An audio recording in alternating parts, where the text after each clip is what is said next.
İndi də Dəccal əhli olan İbn Teymiyyənin sözləri ilə bitirək. Səhifə 213. Həmçinin onun söylədiyi, o məndən sonra hər bir möminin vəlisidir ifadəsi Allah Rəsulu adından yalandır. Deməli, bu hədis Allah Rəsulunun adından yalandır. O bunu heç zaman deməmişdir. Allah Rəsulu məndən sonra vəli Əlidir buyurmuşdumu? İslam barədə cahil olan bu insan deyir ki, bu Allah Rəsulu adından yalandır. Həqiqətən də bu Allah Rəsulu adından yalandır. Gəlin mənimlə buna nəzər salaq. Əl-İhsan fi təqrib Səhih İbn Hibban 15-ci cild Şüeyb Əl-Arnautun təhqiqatı ilə Səhifə 373 6929-cu hədis İmran bin Hüseyndən belə nəql edilir. Uzun uzadı rəvayəti nəql edərək bu yerə yetişir. Səhifə 374 Bu yerə çatır. Allah Rəsulu ona tərəf gəldi. Onun üzündəki qəzəb məlum idi. O 3 dəfə dedi, Əlidən nə istəyirsiniz? Həqiqətən də Əli məndən, mən də ondanam və o, məndən sonra hər bir möminin vəlisidir.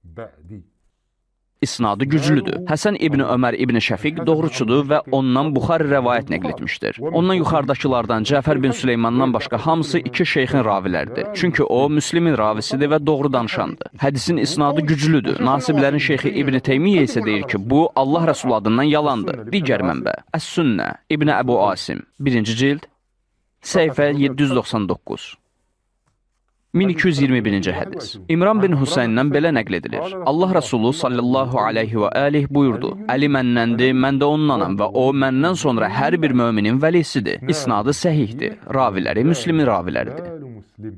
Deməli, bu hədis səhihliyin zirvəsindədir. Çünki onun raviləri Müslimin raviləridir. Sizin üçün digər bir mənbə. Sunanut Tirmizi, Albaninin təhqiqatı ilə.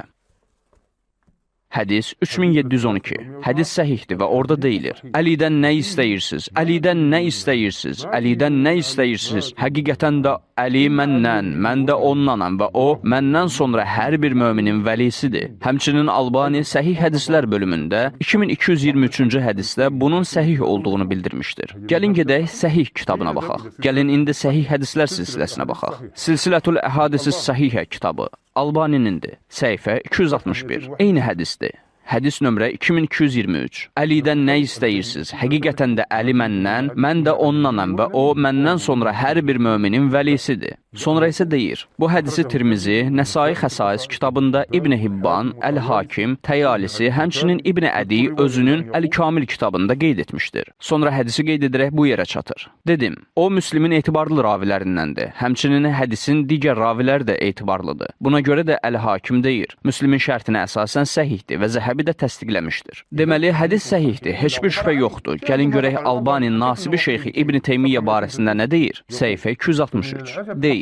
Həqiqətən də Şeyxül İslam İbn Teymiyyənin bu hədisin inkarına cürət etməsi qəribədir. Onun hədisi inkar etməsi təbiidir. Çünki Əmir-əl-Mömininə qarşı nifrət və kin-küdurət onun qəlbini doldurmuşdur. Onlarla mənbədən nəql edilmiş səhih rəvayəti təkzib edir. Kim bu rəvayət barəsində digər mənbələrlə maraqlanmaq istəyirsə, niyə İmam Əlinin xəlifə olmasını qəbul etmirsiniz? Başlıqlı videolarımıza müraciət etsin. Orada sübut etmişdim ki, həqiqətən də bu hədis 220-dən çox mənbədə səhih qeyd olunub. Ey Abdullah Şərif, budur sənin İslam şeyxin.